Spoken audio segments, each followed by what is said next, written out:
Okay, so, well, yeah, that's my paper. Moving on. So I'm going to first talk about what PD is, and then try and explain some of the symptoms behind it, and then show you a present understanding of how we think it works just in respect to noradrenaline.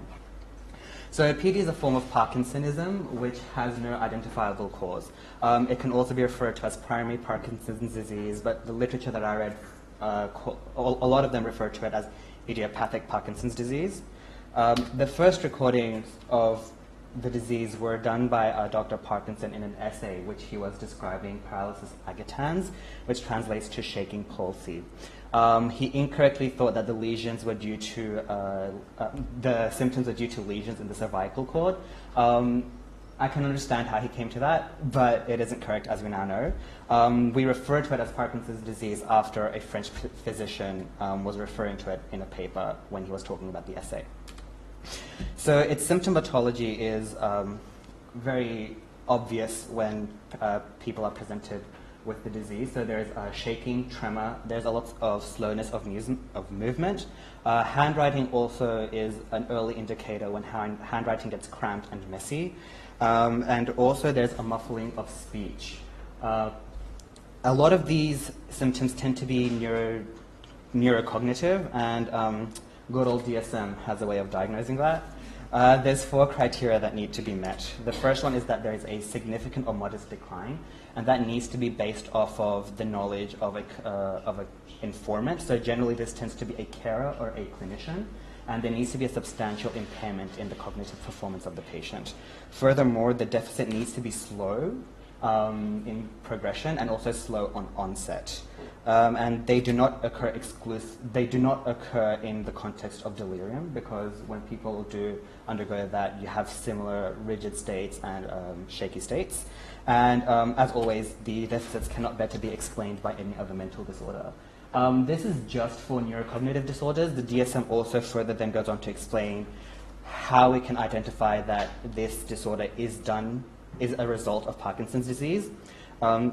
So I had to read through that, and the way that we currently ascertain that is the symptoms and the criteria that I described before need to be in a setting of established Parkinson's disease. Also, there needs to be a gradual progression and gradual onset of this with when and after the patient has been diagnosed with Parkinson's. And as always, the cognitive disorder is not attributable to any other forms of illness. So this brings us to the present understanding. As was outlined earlier, Parkinson's disease is mostly attributed to a decline in dopamine neurons. It is typically characterized by the degeneration in the substantia nigra, and the symptoms that we see are normally as a result of at least a 70% decline in dopamine, and which is quite a significant number. And the reason why I'm bringing dopamine into this is because the paper that I talked about coupled dopamine with noradrenaline. However, for the purposes of this presentation, I will be focusing on a lot of the noradrenaline results. And it's, however, a lot of the deficits that we see in Parkinson's disease cannot only be explained by dopamine levels alone, which is why we look at noradrenaline, because there's a lot of symptoms such as mood swings, erratic periods of stress, which can't be related to just dopamine by themselves, which is why we do look at other places in the brain. And one neurotransmitter that has been strongly implicated is noradrenaline. Noradrenaline is supposed to exert some kind of neuromodulatory effect on neurons and their plasticity, where a change in membrane potential affects quite a lot of cascading signals, and that's mostly because a majority of noradrenergic cells tend to be attached to G protein coupled receptors, and the way GPCRs work is they have a cascade effect. So the activation of one GPCR can lead to the activation of thousands of more. So there's a quite huge amplification of the signal from just one small area of defect in the body. So how does dopamine and noradrenaline tie into the body? So I've written like a little handwritten kind of scan, which I felt was very easily explainable. So essentially what happens is we consume tyrosine. Tyrosine is an essential amino acid which the body cannot produce by itself. And tyrosine hydroxylase converts that into L-DOPA, and as we just heard, L-DOPA is one of the most frequently given medications to Parkinson's disease patients. This is converted into dopamine, and dopamine is also interestingly then converted into noradrenaline. Now, this occurs in the cytosol of the cell. Now, two things can happen to this noradrenaline. It can either be exported by monoamine oxidase for degradation. However, through VMAT channels, it can be released. Now, this release can be inhibited by alpha adrenergic receptors, and it is the modulation of this inhibition that goes quite erratic in Parkinson's disease, to the extremes, actually. So this has been very well studied in response to how noradrenaline interacts with areas of the brain, such as the locus cerebralis and the substantia nigra, where we can see here the alpha-2 receptors have an effect on the neuron itself. And also, if you notice this outline squares, there's an interest in noradrenaline in olfactory structures. The reason why I highlighted that is because, interestingly enough, these olfactory structures do play a big role in the story that is Parkinson's disease. And and this noradrenaline connection with the olfactory structures ties into places like the ventrotegmental area and other areas of higher associative processing, which I'll also be going into later on.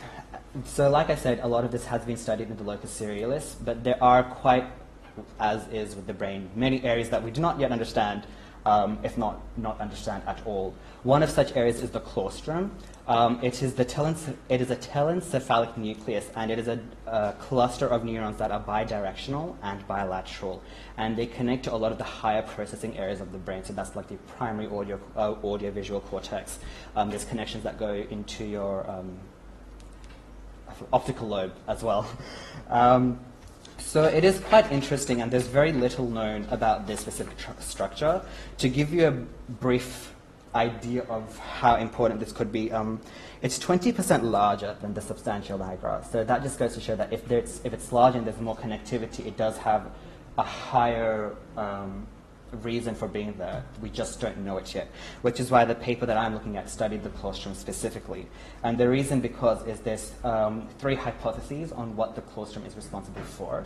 The first one is that each subdivision which receives cortical information further enhances or modulates the function of its cortical partner. The second thing that we think it might be responsible for is a center of coordination, and that's at a bilateral cortical level. And the very last hypothesis is that it is some form of multisensory integrative center.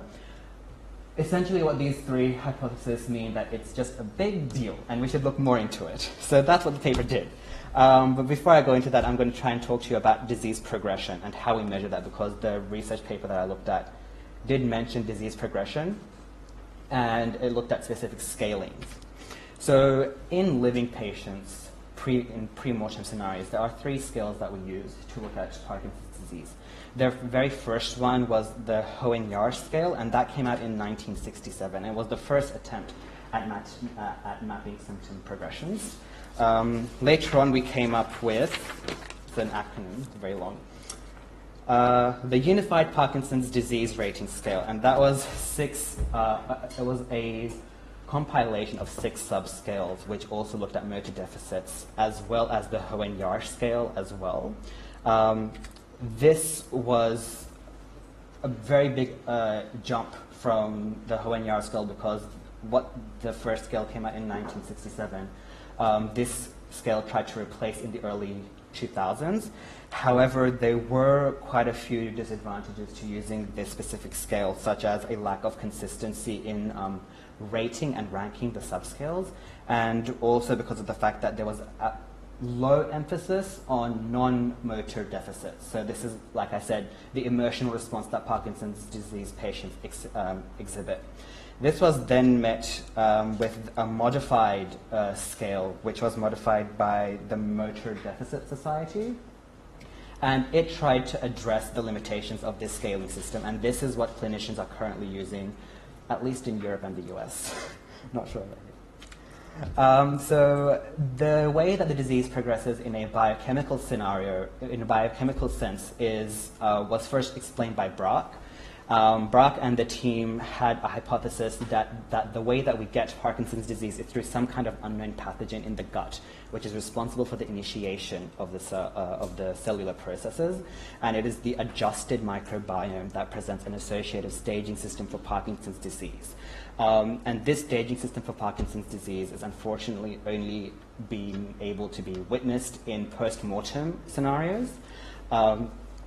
Interestingly enough, these same groups of people in further studies also found that Parkinson's disease can start off from two places, the nasal cavity as well as the neurons in the gut, and that's where our olfactory system kicks in. So this modified the Braak's hypothesis, and we now know that the way the disease progresses can be marked by looking at alpha-synuclein pathology, which spreads in a specific pattern via the olfactory tract and the vagal nerve towards and then within the central nervous system.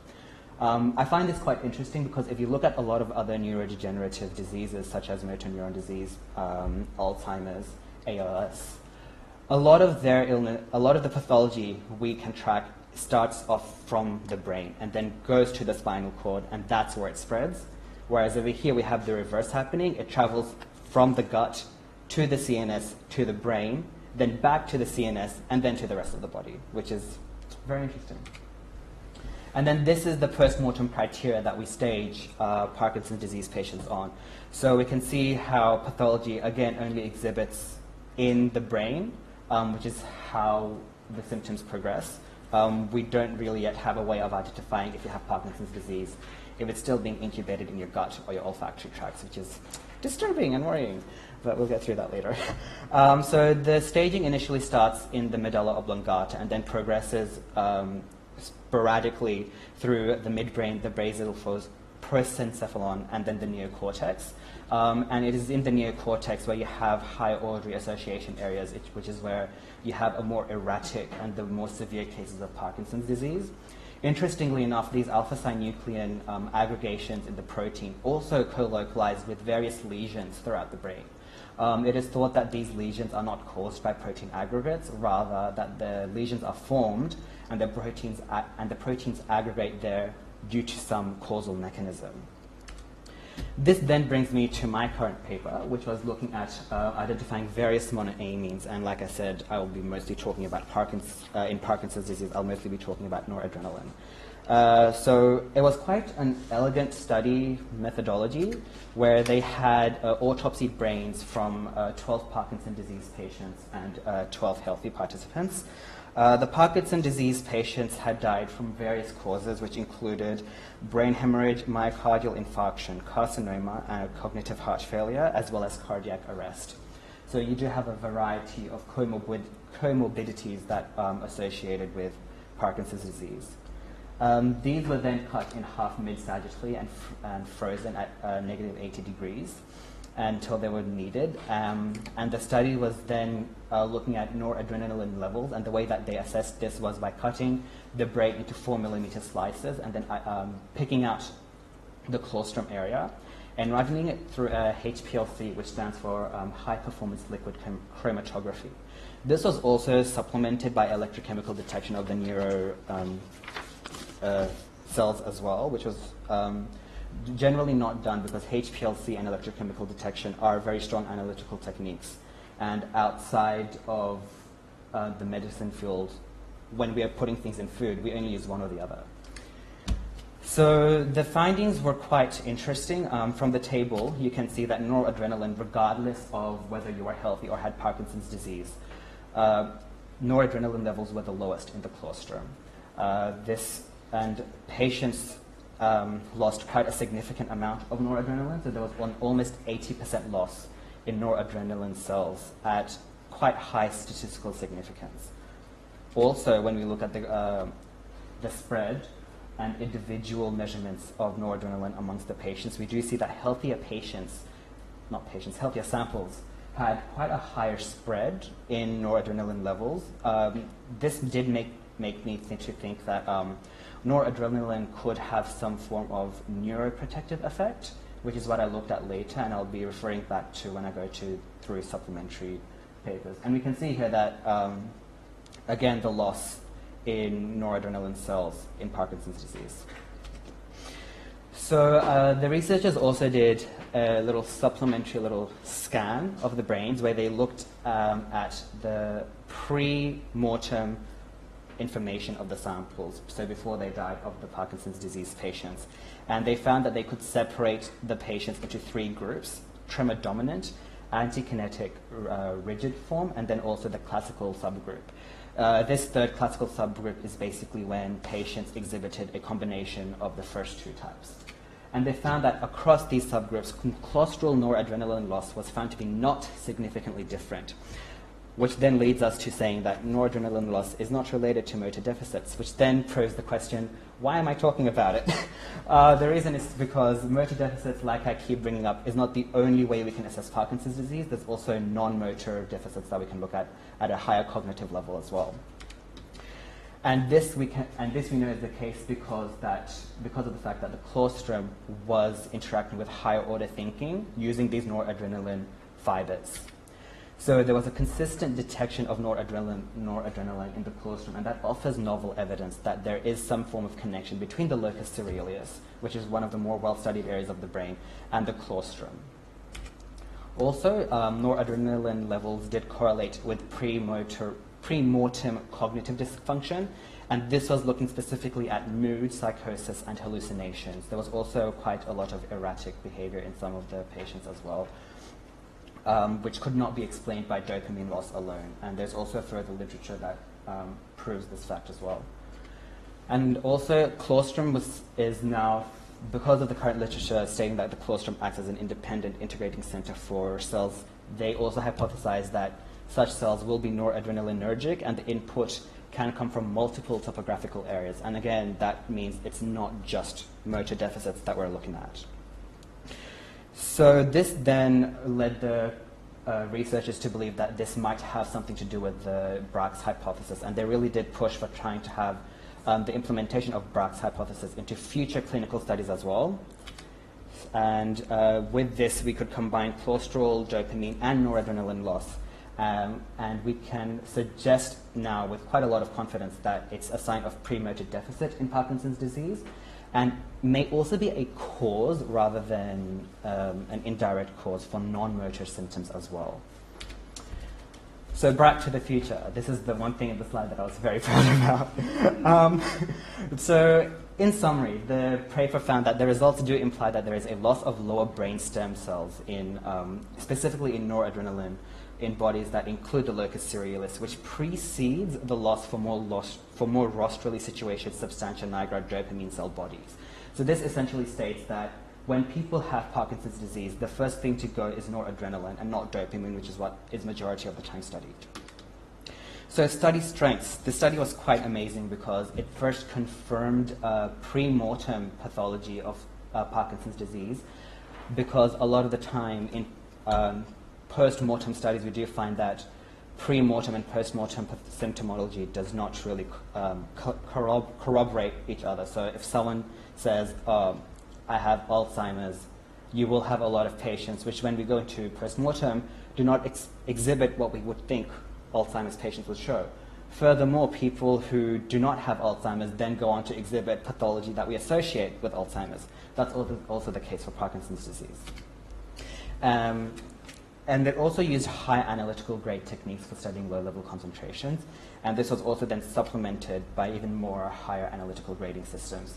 The reason why I like to reiterate this is because a lot of papers use one, or they use multiple low-grade measurement systems as well. So it's highly specific, which unfortunately also meant that it had limitations. So in HPLC, when the samples were initially being run through the paper, the researchers did treat specific samples differently, and because HPLC is so sensitive to small changes, it could mean that a lot of the results were more erratic than they initially could have been. And HPLC is also quite a slow process. It can take hours or up to 1 day, and that's just for one sample. If you want to get averages of per patient for multiple samples, you'll be in there for a long, long time. There are faster processes of similar grade, such as gas chromatography, but both these methods do result in a complete destruction of the sample, so you can't reproduce the results. The paper also cited quite a lot of its methodology from supplementary papers, and when I did try to go look into these papers, it was difficult to ascertain which section of the methodology that the researchers were looking into. So that is also something I struggled quite a lot with. And lastly, the Parkinson's disease group patients had quite a lot of different causes of death. So I believe this might be because of the fact that a lot of people can argue that if you have more comorbidities, you then apply, your sample is more heterogeneous, and then you can apply that and generalize that to the rest of the Parkinson's disease sample. However, if you look at the numbers, myocardial infarction, for example, only had one patient that died from that. Cardiac arrest, there were 2 people of the 10. So you're not really having any kind of statistical power that you can use to generalize to the general population.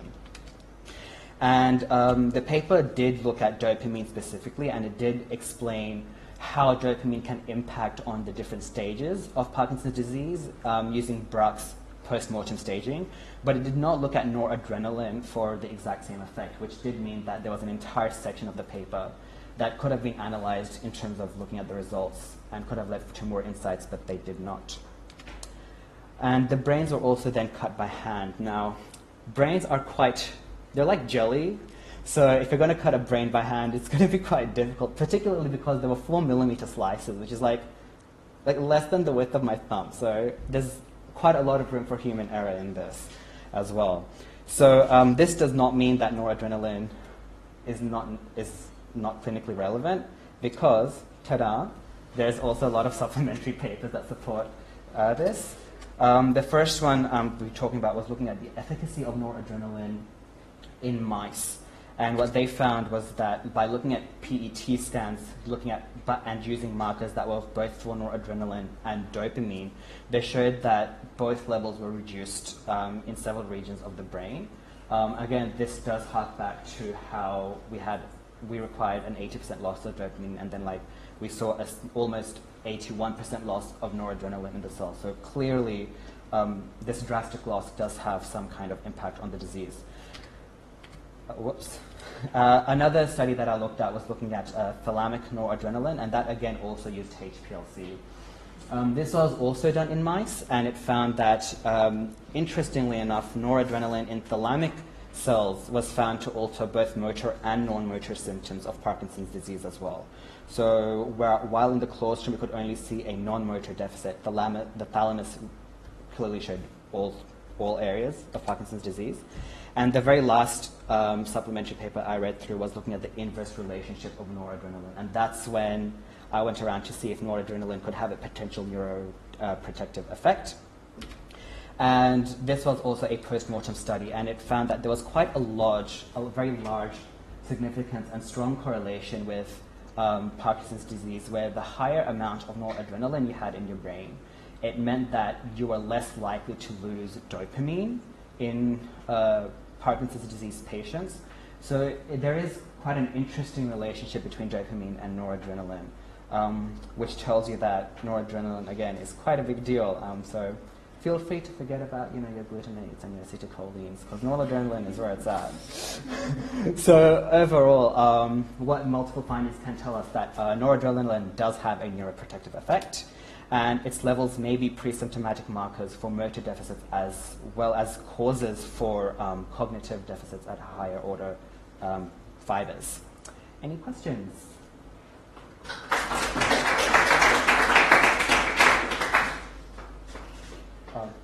Okay, yeah, let's go, James. When you're going through, you said that noradrenaline's derived from dopamine. Yeah. And then, how could you directly assume that that noradrenaline was in the deficit, the initial deficit first, prior to the dopamine? Because obviously, if there's less dopamine, there's going to produce less. So my understanding from looking at specifically the very last supplementary paper was that when we look at post-mortem scans of the brain, we see that while there is a loss in dopamine, for some reason there's a more drastic loss of noradrenaline, which is why a lot of papers, well, at least most of the ones that I read, did suggest that there could be a loss of noradrenaline first. I don't think it has anything to do with how dopamine and noradrenaline are synthesized in the body. I think there's an outside independent mechanism that's responsible for this. And is that the only way you can synthesize noradrenaline then? No. There's quite a lot. The reason why I specified that main pathway was because it did tie in with the alpha-synuclein pathology that is used to study post-mortem Parkinson's disease, and it also tied in with dopamine, which is one of the biggest studied cell types in Parkinson's disease and neurodegeneration in general, actually. Yeah. Yeah. In what ways were some of those samples treated differently? So, in the way HPLC works is you need to dissolve your sample in a solution. Now, in doing so, you need to make sure that your entire sample can be homogenized, which means essentially you blend the brain to make it even, kind of. And in trying to dissolve it, some brains were dissolved in one form of acid, whereas another sample of brain was dissolved in a different type of acid. This may be because the researchers probably didn't have enough of one or the other, and it might not even be statistically relevant, but because HPLC, I know, is quite specific in what it measures, a small change in what you're using as your baseline could really impact the results, and your baseline should ideally be the same across all of your samples, regardless of what treatment group they come from. You talked about the loss in neurotransmitter in your main study that they identified. I just wondered what they used as a control to gauge loss against. The loss of noradrenaline. In the claustrum. In the claustrum, yeah. So they basically used. This is the sad thing about animations. Like, it looks so cool when you go. Okay, here. So they used control participants, and they looked at people having Parkinson's disease and what their noradrenaline levels were, and then they compared that to people who had no Parkinson's disease and what their noradrenaline levels were. So, and we can see in the graph that there is a drop there is a significant difference between the two. It's like an 81% increase. Yeah. So just on that note as well, so I know that there is a statistically significant difference, but is there any, I don't know if it's going too far, but is that actually scientifically meaningful? Because between controls and those Parkinson's disease, the concentrations between the two groups were still very, very low. So yeah. Even though there was a statistically significant difference, is that actually meaningful? Good question. Generally, when I read through these papers, when people say statistically significant, I first look at the percentage decrease, because in work with looking at drug receptors, if this loss is less than 50%, we generally ignore that. So this is just my extra background where I said that because this exceeds the 50% threshold that we have in drug receptor mechanisms, I feel that it could be biologically relevant as well. And this has been shown in like quite a lot of different studies. So like Braak's entire hypothesis and staging system was based on the fact that Parkinson's disease patients, their severity of symptoms correlated quite well with where the alpha protein spread, which mapped up with the brain lesions, which mapped up with dopamine loss and noradrenaline loss. So it is admittedly an indirect link, but there is a flow in there somewhere. Yeah. Obviously, like noradrenaline being like a stress hormone and things like that. Like, how easy or difficult would it be to kind of control for these factors, these individual differences, and say levels of stress and things like that? Like, has there been a link between maybe like stressful jobs and lack of Parkinson's? Not that I found, but serotonin is also a stressor that we see, and I think that's why the study looked at noradrenaline as well as serotonin, and we found that serotonin levels weren't affected at all. Having said that, I will admit that serotonin and noradrenaline, though they have similar effects, their biochemical pathways are not very distinct, but they are quite distinct, and there's very little overlap between the two. While dopamine and noradrenaline does have a lot more overlap. So admittedly, it could be a confounding factor, but the way I look at it is we have a neurotransmitter that's stress-inducing as well, which showed no change. So I think that's how they were trying to address that situation. So did you find any papers that looked at more adrenaline like agonists or like medication that can show that it's a conjunctive effect or like going the other way? No, not really, because a lot of the papers that I looked at, I tried to stick with initial groundwork stuff. I didn't look at papers looking at drugs because it was just not what I was interested in at the time. Yeah. So your paper was looking at dopamine and noradrenaline. Yeah.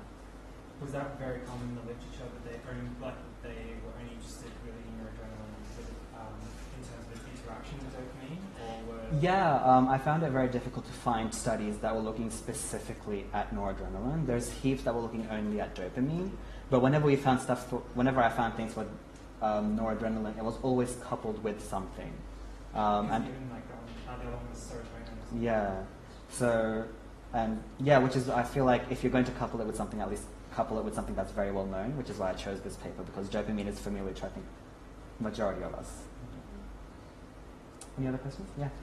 You discussed how the source of Parkinson kind of starts in the gut. Yeah. There's lots of studies looking at brain scans, but have any of these studies looked at brain scans, but also in conjunction with like their gut health or stools or?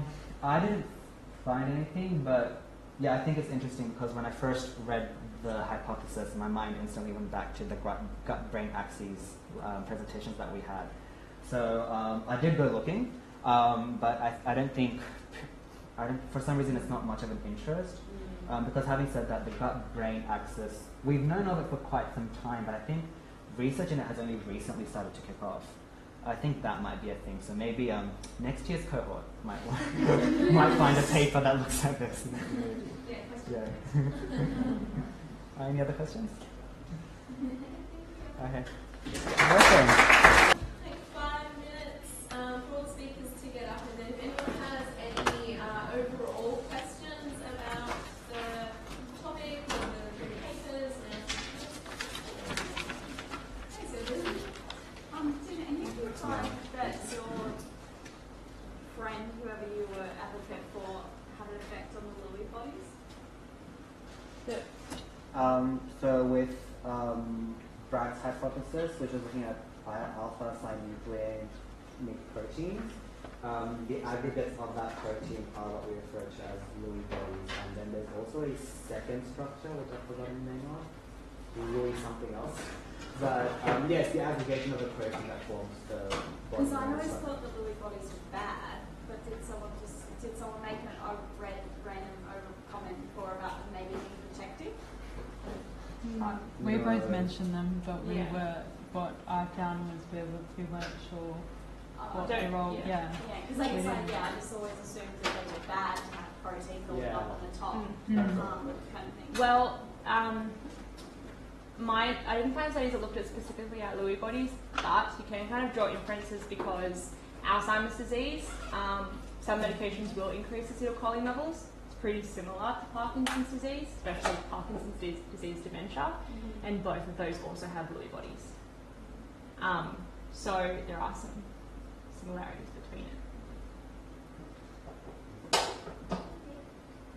My question's mainly for Ali and Olivia.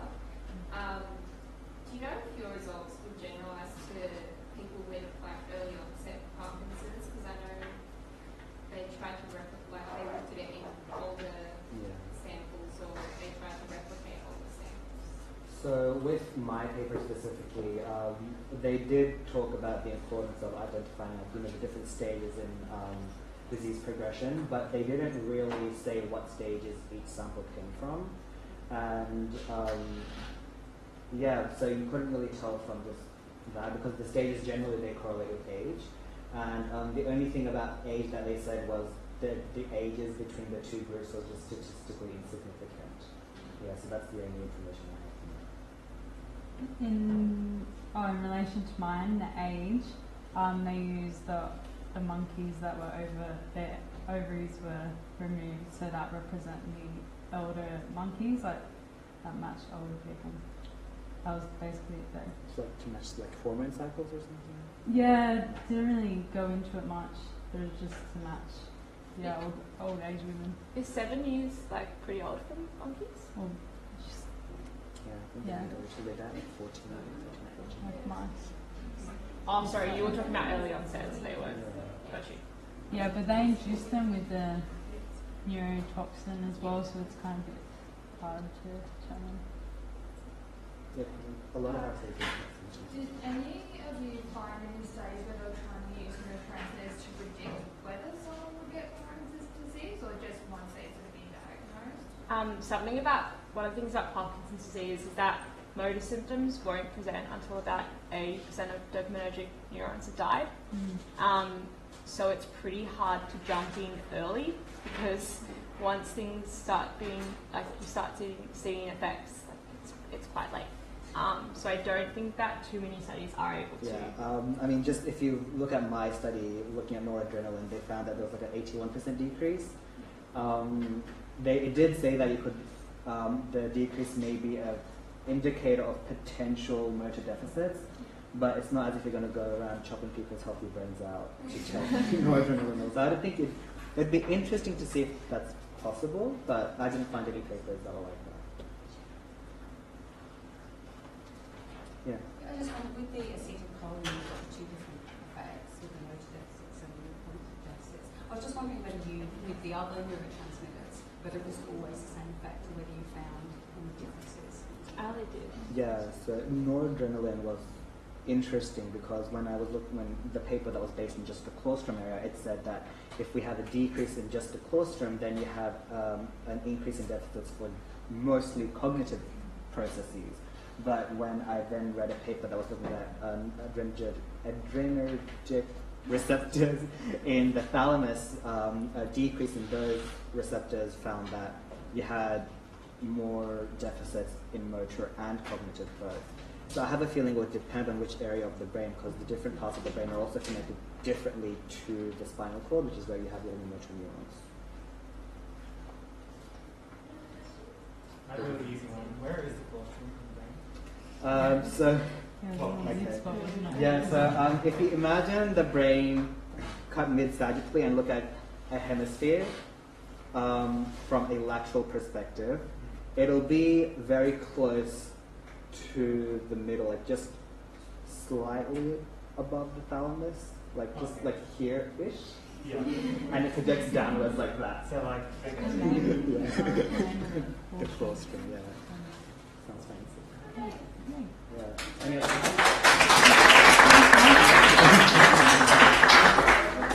Thanks everyone for a great semester. Good luck with your honors projects.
Thank you.